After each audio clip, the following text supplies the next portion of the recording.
Okay. So you're at the bar. Did you have anything to drink tonight? Any alcohol? I had a couple beers, yeah. Okay. We've seen a rise in the amount of DUIs that we are stopping across on Kitsap County roadways. So at this point, you are going to be under arrest for DUI. And you just put your arms right here behind your back. 14 people died in fatality collisions in Kitsap County last year.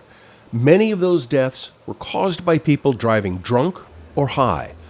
In all, Kitsap County Sheriff's deputies responded to 240 DUIs in 2024.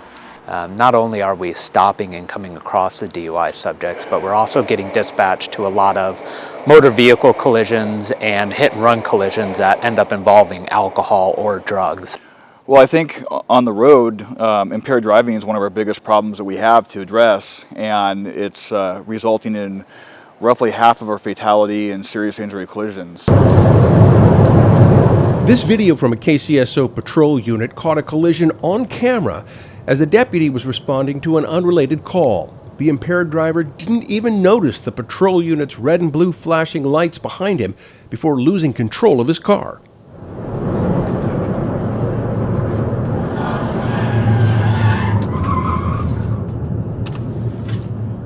Can you hop on the other side of the guardrail? Over here. This driver was lucky to escape uninjured, but all too often, impaired driving collisions kill. Hey, we need to get you away from the car. Hey, get away from the car. This DUI collision in June of 2024 left a 22-year-old man trapped inside a burning car where he died. The driver, 25-year-old Brendan Ungren, was pulled to safety by a Kitsap County Sheriff's deputy who found him thrown from the vehicle, barely conscious. Ungren survived.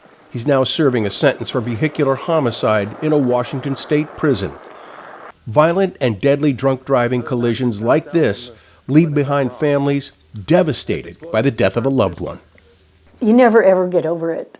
Ever, ever, ever. Our family is essentially now living a life sentence for a crime that we never committed. These families carry the burden of losing someone they love to an impaired driver. They agreed to tell their stories to the Kitsap County Sheriff's Office in the hope that by sharing the pain of their experiences, they can help save lives. My name's Ashley Bonus, and my sister Stacy was killed by an impaired driver in 2012. Stacy was an incredible woman. She was caring, thoughtful, strong, and exactly what this world needed more of. You don't think it's going to ever happen to you, and it does. And when it does happen, it is, you kind of lose a piece of you. There's always someone missing, and I had to, a lot of things you don't think about at first. Get my will revised. She was the executor to my estate. We are Art and Terry Gammons, and we were Stacy's parents. At first, really didn't know what to do, or she was in the hospital. We didn't know if she was going to live or not, and so the biggest thing was just to be there, and the only thing I could actually do is sit there and hold her hand. Breathe. It's been really rough one for all of us. Every day, I don't go a day that I don't think about her or talk to her. And impaired drivers are often also speeding. This driver was clocked on Beach Drive in unincorporated Port Orchard at 107 miles per hour. Not only was he intoxicated, but he wasn't supposed to be driving at all without an interlock device in his vehicle because of a previous DUI.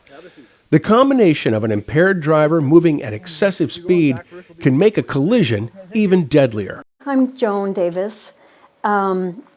I've been Jessica Torres's mom. Jessica died on January 21st, 2008. She was killed by a drunk driver. And I got a phone call from my son-in-law, Joe, and he said, Mom, Joe, it's Joe. Jessica's been in a wreck. I said, oh my gosh, what hospital is she in? And he said, Mom, she's dead. The gentleman that hit her, and that's putting it kindly, he hit her head on at 79 miles an hour. She was killed pretty much instantly. The offender had been drinking at a local tavern in Silverdale all day, celebrating with his friends from work. And as I say, he survived, but he was quite combative.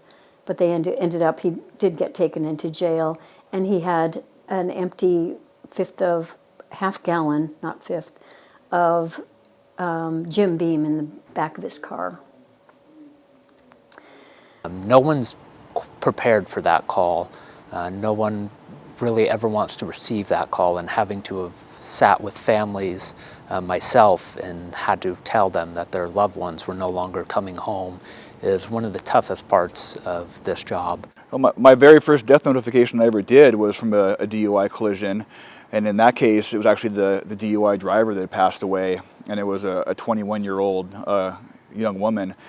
And we had to go tell her mom, and it was me and the coroner, and it was very difficult. And the disbelief that starts out, and then the realization of what's going on sets in, and it's the worst of all situations. Okay. So you don't want to do any field sobriety tests? Do you want it? Well, it's up to you if you want to do them. It is. Yeah. And what's your answer to that? What is your answer to that? My answer is you're under arrest for DUI. That's my answer. These days, it's easier than ever to avoid driving impaired. There are so many options now available to drivers that there's just no excuse for driving drunk or high. We're seeing some of the highest numbers that we've seen since 1990 right now, and it's just frustrating because this is all, if you're going out, that's fine. There's a million other choices. Uber, Lyft, taxi, friends, family. Worst case scenario, call your dad. He'll come get you. I mean, there's so many options out there that you don't have to drink and drive. It's rough. Don't drink and drive. Stay off the road. Get somebody to take you home. Pass out at your friend's house. Do whatever. Just don't get behind the wheel and drive.